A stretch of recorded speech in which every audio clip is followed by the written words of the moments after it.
The radiator in my dorm room didn't hiss. It wheezed, a dying mechanical lung that offered no heat, only the smell of burnt dust. I sat at my desk, the surface scarred by the cigarette burns of the students who lived here decades. Ago students who likely graduated into six-figure salaries. I was looking at a different kind of figure, $412. That was the total balance of my checking account. My name is Jimmy Roberts, and at Aurelian University, I was a statistical anomaly, a ghost, in a machine built for the elite. I checked my schedule on a phone with a screen, so cracked it looked like a... My day didn't start with lectures on applied physics. It started at 4 a.m. with a mop in my hand.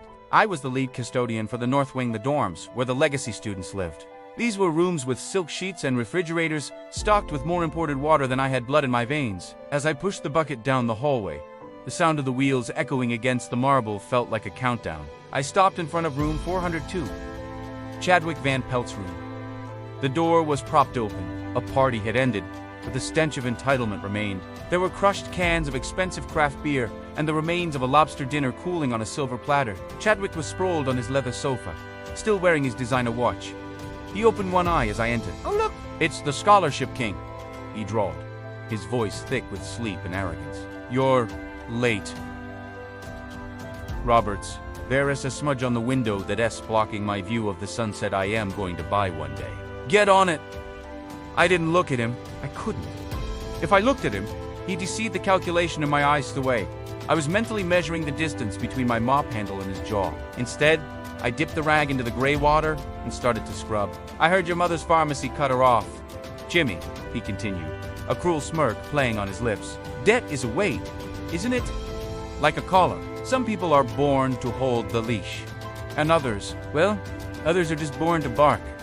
He tossed a crumpled $5 bill onto the floor, right into the puddle of dirty water I was cleaning. "Consider that a tip for the extra effort," he said, closing his eyes again. "Now, be quiet. Some of us actually have a future to sleep for."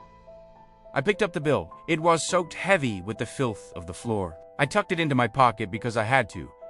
Because $4.12 wasn't enough for a bus pass. I spent the rest of the morning in the basement of the engineering lab, not as a student, but as a lab assistant, a fancy title for the guy who cleans the grease off the billion-dollar turbines. My professor, a man who looked at me like a curious lab rat, handed me a stack of papers. "Roberts, these are the schematics for the new fusion drive," he said without looking up from his tablet. "Correct the thermal math by Monday. I'd do it myself, but I have a gala to attend." "Does this come with a stipend, Professor?" I asked, my voice raspy from the cold. He finally looked at me, a flicker of genuine confusion in his eyes. "Stipend. Jimmy, the opportunity to work on this tech is worth more than any paycheck. Think of the experience. Besides, scholarship students shouldn't be so mercenary."